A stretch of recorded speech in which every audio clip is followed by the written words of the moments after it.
जय श्री राधे कृष्णा। आप सबका हमारे चैनल पर स्वागत है। भगवत गीता अध्याय 1। जब कौरव और पांडव महाभारत के युद्ध को चले तब राजा धृतराष्ट्र ने कहा, मैं भी युद्ध को देखने चलूं। तब श्री व्यास देव जी ने कहा, हे राजन, नेत्र के बिना क्या देखोगे? तब राजा धृतराष्ट्र ने कहा, हे प्रभु जी, देखूंगा नहीं तो श्रवण तो करूंगा। तब व्यास जी ने कहा, हे राजन, तेरा सारथी संजय जो कुछ महाभारत के युद्ध की लीला कुरुक्षेत्र में होगी सो तुझे यहाँ बैठे ही श्रवण करावेगा। व्यास देव जी के मुख से यह वचन सुन संजय ने विनती करी, हे प्रभु, यहाँ हस्तिनापुर में बैठे मैं कुरुक्षेत्र की लीला कैसे जानूंगा तथा राजा को किस भांति कहूंगा। तब व्यास जी ने प्रसन्न होकर संजय को यह वचन कहा कि हे संजय, मेरी कृपा से तुझे यहाँ ही सब दिखाई देगा। व्यास जी के इतना कहते ही उसी समय संजय की दिव्य दृष्टि भई और बुद्धि उसकी दिव्य भई। अब आगे महाभारत का कौतुक कहते हैं, सुनो। 7 अक्षौहिणी सेना पांडव की और 11 अक्षौहिणी सेना कौरवों की, ये दोनों सेना कुरुक्षेत्र में जा एकत्र भई। धृतराष्ट्र ने पूछा, हे संजय, धर्म के क्षेत्र कुरुक्षेत्र में युद्ध की इच्छा से एकत्र हुए मेरे और पांडु पुत्रों ने क्या किया? संजय ने कहा, पांडवों की सेना की व्यूहित देखकर दुर्योधन आचार्य द्रोण के समीप जाकर कहने लगे, हे आचार्य, देखिए, आपके शिष्य बुद्धिमान पदपुत्र ने पांडवों को बड़ी सेना की कैसी व्यूह रचना की है। इस सेना में अर्जुन, भीम जैसा बड़े बड़े धुंधारी वीर योधान विराट, महारथी द्रुपद, धृष्टकेतु चेकितान, बलवान काशीराज, परुजित कुतिभोज, नरों में श्रेष्ठ शौर्य पराक्रमी योधामन्यु, बलवान उत्तमौजा, अभिमानु और द्रौपदी के पुत्र सब के सब महारथी है। हे ब्राह्मण श्रेष्ठ, आपके स्मरण अर्थ अब मैं अपनी सेना के प्रधान सेनापतियों के नाम वर्णन करता हूँ। आप भीष्म, कर्ण, युद्ध विजयी, कृपाचारी, अश्वत्थामा, विकर्ण, सोमदत्त का पुत्र भूरिश्रवा तथा बहुत से शूरवीर मेरे लिए प्राण तक देने को तैयार हैं। ये लोग शस्त्र चलाने में अति निपुण हैं और सब युद्ध विद्या में प्रवीण है। हमारी सेना का जिसके भीष्म रक्षक है बड़ा बल है। अब आप सब अपने अपने मोर्चों पर सावधान रहकर सेनापति भीष्म की रक्षा कीजिए। कुरुवृद्ध भीष्म पितामह ने दुर्योधन को प्रसन्न करते हुए और ऊंचे स्वर से गर्जत हुए शंख बजाया। फिर वहां चारों ओर शंखों, नगाड़े,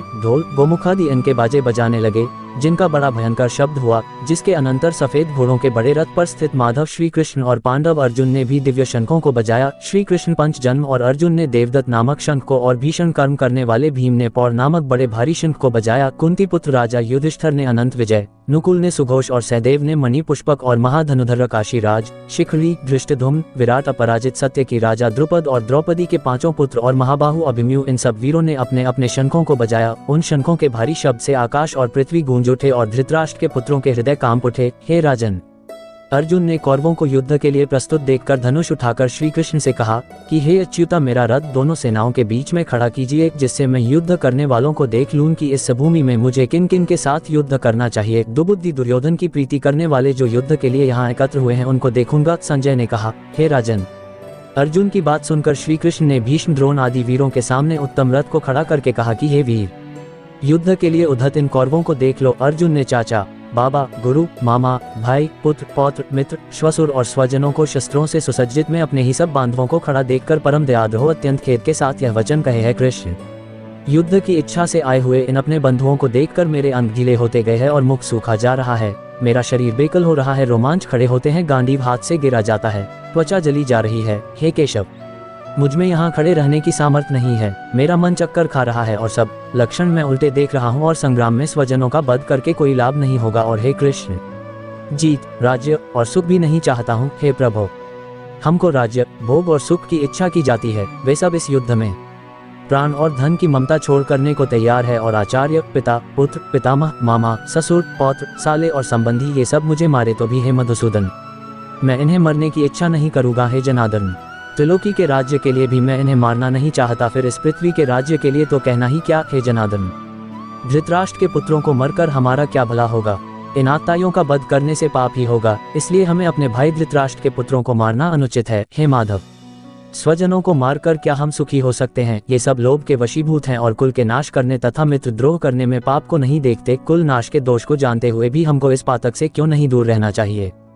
कुल का नाश होने से कुल के प्राचीन धर्म नष्ट हो जाते हैं, फिर धर्म नाश होने से कुल में पाप बढ़ता है। हे कृष्ण, पाप से कुल की स्त्रियां व्यभिचारिणी हो जाती हैं, जिनमें वंशंकर संतान उत्पन्न होती है। वह वंशंकर जिन पुरुषों ने कुल को नष्ट किया है उनको तथा उस कुल को नरक में पहुंचते हैं, क्योंकि श्राद्ध तर्पण आदि बंद हो जाते हैं। वंशंकर बनाने वाले दोषों से कुल वधुओं की जाति धर्म और कुल धर्म निरंतर नाश होते हैं। हे जनार्दन, मैंने बराबर सुना है कि कुल धर्म नष्ट होने से निश्चय नरकवास करना होता है। हाय, हम बड़ा पातक करने को तैयार है, जो राज्य सुख के लोभ से स्वजनों को मारने की कोशिश कर रहे हैं। शास्त्रों को धारण किए हुए धृतराष्ट्र पुत्र यदि मुझ शास्त्र रहित और उपाय ही न को रणभूमि में बांध कर डाले तो मेरा बहुत कल्याण हो। संजय ने कहा, हे राजन, ये कहकर अत्यंत दुखित होकर अर्जुन ने उसी समय धनुष बाण फेंक दिया और रथ को पिछले भाग में जा बैठा। इति श्री भगवद गीता ज्ञान प्रथम अध्याय का महात्म्य। एक समय पार्वती जी ने पूछा, है महादेव जी, किस ज्ञान के बल से आपको संसार के लोग शिव कहकर पूजते हैं? मृगशाला ओढ़े अंगों में शमशानों को विभूत लगाए, गले में सर्प और मुंडों की माला पहन रहे हो, इनमें तो कोई पवित्र कर्म नहीं, फिर आप किस ज्ञान से पवित्र हो? वह आप कृपा करके कहिए। श्री महादेव जी बोले, हे प्रिय सुनो, गीता के ज्ञान को हृदय में धारण करने से मैं पवित्र हूँ और उस ज्ञान से मुझे बाहर के कर्म व्यापते नहीं। तब पार्वती जी ने कहा, हे भगवान, जिस गीता ज्ञान की आप ऐसी स्तुति करते हैं उसके श्रवण करने से कोई कृतार्थ भी हुआ है? तब महादेव जी ने कहा, ज्ञान को सुनकर बहुत जीव कृतार्थ हुए और आगे भी होंगे। मैं तुझसे एक पुरातन कथा कहता हूँ, तू श्रवण कर। एक समय पाताल लोक में शेषनाग की शैया पर श्री नारायण जी नैन मूंद कर अपने आनंद में मग्न थे। उस समय भगवान के चरण दबती हुई श्री लक्ष्मी जी ने पूछा, है प्रभु, निद्रा और आलस्य उन पुरुषों को व्यापता है जो जीव तामसी है, फिर आप तो तीनों गुणों से अतीत हो। श्री नारायण जी, प्रभु वासुदेव जी हो, आप जो नेत्र मूंद रहे हो यह मुझको बड़ा आश्चर्य है। श्री नारायण जी बोले, हे लक्ष्मी, मुझको निद्रा आलस्य नहीं व्यापता। एक शब्द रूप जो भगवत गीता है उसमें जो ज्ञान, उसके आनंद में मग्न रहता हूँ। जैसे 24 अवतार मेरे आकर रूप है, तैसे ये गीता शब्द रूप अवतार है। इस गीता में यह अंग है, 5 अध्याय मेरी मुख है, 5 अध्याय मेरी भुजा है, 5 अध्याय मेरा हृदय और मन है, 16वां अध्याय मेरा उदर है, 17वां अध्याय मेरी जंघा है, 18वां अध्याय मेरे चरण है। सब गीता के जो श्लोक हाँ सो मेरी नाड़ियां है, गीता के अक्षर हैं सो मेरे रोम हैं। ऐसा जो मेरा शब्द रूप गीता ज्ञान है जिसके अर्थ मैं हृदय में विचरता हूँ और बहुत आनंद को प्राप्त होता हूँ। श्री लक्ष्मी जी बोली, हे श्री नारायण जी, जब गीता का इतना ज्ञान है तो उसको सुनकर कोई जीव कृतार्थ भी हुआ है, सो मुझसे कहो। तब श्री नारायण जी ने कहा, हे लक्ष्मी, गीता ज्ञान को सुनकर बहुत से जीव कृतार्थ हुए हैं, सो तू श्रवण कर। शूद्र वर्ण एक प्राणी था जो चांडालों के कर्म करता था और तेल लवण का व्यापार करता था। उसने बकरी पाली। एक दिन वह बकरी चराने को बाहर वृक्षों के पत्ते तोड़ने लगा, वहां सर्प ने उसे डस लिया। तत्काल ही उसके प्राण निकल गए। मरकर उसने बहुत नरक भोगे। फिर बैल का जन्म पाया। जब बैल का जन्म पाया तो उस बैल को भिक्षुक ने मोल लिया। वह भिक्षुक उस पर चढ़कर सारा दिन मांगता फिरे। जो कुछ भिक्षा मांग कर लावे वह अपने कुटुंब के साथ मिलकर खावे। वह बैल भारी रात द्वार पर बंधा रहे, उसके खाने पीने की भी खबर न लेवे। कुछ थोड़ा सा भूसा उसके आगे डाल देवे। जब दिन चढ़े फिर बैल पर चढ़कर मांगता फिरे। कई दिन गुजरे तो वह बैल भूख का मारा गिर पड़ा। उसके प्राण छूटे नहीं। नगर के लोग देखा करे, कोई तीरथ का फल दे, कोई व्रत का फल दे, पर उस बैल के प्राण छूटे नहीं। एक दिन गणिका आई। उसने मनुष्यों से पूछा, ये भीड़ कैसी है? तो उन्होंने कहा, इसके प्राण जाते नहीं, अनेक पुण्यों का फल दे रहे हैं तो भी इसकी मुक्ति नहीं होती। जब गणिका ने कहा, मैंने जो कर्म किया है जिसका फल मैं इस बैल को निमित्त दिया, इतना कहते ही बैल की मुक्ति हुई। तब उस बैल ने एक ब्राह्मण के घर जन्म लिया। पिता ने इसका नाम सुशर्मा रखा। जब बड़ा हुआ पिता ने इसको विद्यार्थी किया। तब इसको पिछले जन्म की सुध रही थी। यह अति सुंदर हुआ। इसने एक दिन मन में विचार किया, जिस गणिका ने मुझको बैले की योनि से छुड़ाया था उसका दर्शन करूं। विप्र चलता चलता गणिका के घर गया और कहा, तू मुझे पहचाना है? गणिका कहा, मैं नहीं पहचानती हूँ, तू कौन है? मेरी तेरी क्या पहचान है? तू विप्र, मैं वैश्या। तब विप्र ने कहा, मैं वही बैल हूँ जिसको तुमने अपना पुण्य दिया था। तब मैं बैल की योनि से छूटा था, अब मैंने विप्र के घर जन्म लिया है। तू अपना वह पुण्य बता। गणिका ने कहा, मैंने अपने जाने कोई पुण्य नहीं किया, पर मेरे घर का तोता है, वह कुछ सवेरे पढ़ता है, मैं उसके वाक्य सुनती हूँ। उस पुण्य का फल मैंने तेरे निमित्त दिया था। तब विप्र ने तोते से पूछा कि तू सवेरे क्या पढ़ता है? तोते ने कहा, मैं पिछले जन्म में विप्र का पुत्र था। पिता ने मुझे गीता के पहले अध्याय का पाठ सिखाया था। एक दिन मैंने कहा, मुझको गुरु ने क्या पढ़ाया है?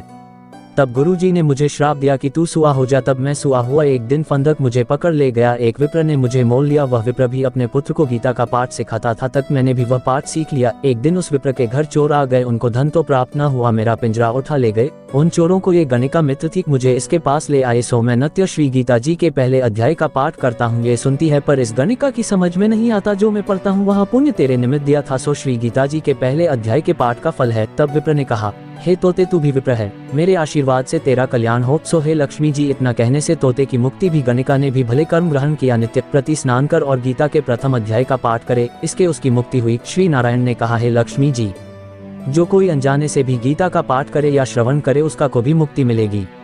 भगवद गीता अध्याय